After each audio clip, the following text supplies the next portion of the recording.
sir, what is 30A? 30A Bharat के संविधान में एक ऐसी धारा है, ये धारा ये कहती है कि हिंदू अपने धर्म की शिक्षा नहीं दे सकता, अपने कॉलेज में नहीं दे सकता, प्राइवेट कॉलेज में नहीं दे सकता, इसके लिए कॉलेज नहीं बना सकता, और जो सरकार के जो कॉलेजेस हैं उसमें नहीं दी जा सकती।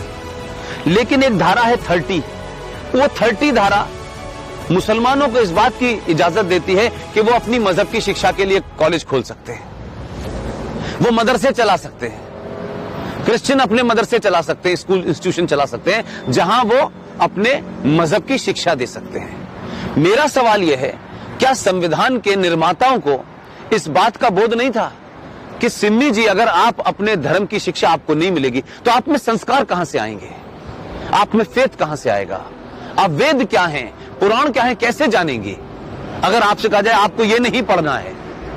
और भारत में एक ऐसी सिविलाइजेशन जिसके 5000 साल का जो रिटन डॉक्यूमेंटेशन है, उसमें भारत का कोई भी आप दौर देख लें, कभी भारत की सनातन संस्कृति के मानने वालों ने दुनिया के किसी देश पे हमला नहीं किया।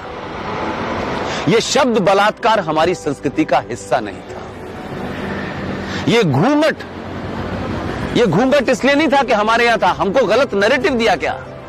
ये भारत के अंदर जब मुगल शासक आए, उनका एक ही एजेंडा था कि जितने गैर मुस्लिम औरतें हैं उनका रेप करके उनकी नस्लों को सुधारना है। ये बलात्कार शब्द हमारे साहित्य का हिस्सा नहीं था, ये तलाक शब्द हमारे साहित्य का हिस्सा नहीं था।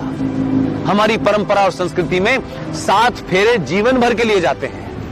इस्लाम में शादी is a contract between 2 people, it's a business.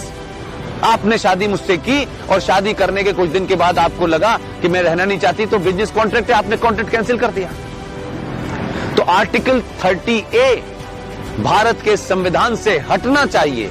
इस देश के 90 से 95 करोड़ हिंदुओं को उनका शास्त्र क्या कहता है, उनका वेद क्या कहता है, इसकी शिक्षा की इजाजत देनी चाहिए। और मंदिरों के ऊपर जो हिंदू पैसा चढ़ाते हैं, यह भी एक लॉ है जो नहीं पता देश को। भारत के जितने भी मंदिर हैं उस पे जो पैसा चढ़ता है वो सरकार के खजाने में चला जाता है। और भारत के मजारों के ऊपर जो पैसा चढ़ता है, जो गुरुद्वारों में पैसा चढ़ता है, वो सारा का सारा पैसा उस धर्म के मानने वालों के पास चला जाता है। सिर्फ भारत के हिंदुओं का पैसा जो आप अयप्पा पे चढ़ाती हैं, जो महाकाल पे चढ़ाती हैं, जो वैष्णो देवी पे चढ़ाती हैं, वो पैसा सरकार ले लेती है। तो अगर भारत के मंदिरों पे चढ़ने वाले पैसे से भारत के लोग, हिंदू लोग, सनातनी लोग अपने विश्वविद्यालय खोलना चाहें कि हम सनातन के बारे में बताएंगे, पुराणों को पढ़ाएंगे, तो उसकी भी छूट नहीं है। ये संविधान में 2 धाराएं एंटी हिंदू हैं, इनको समाप्त होना चाहिए। और मैंने कल भी घोषणा की है कि अगले 2 साल में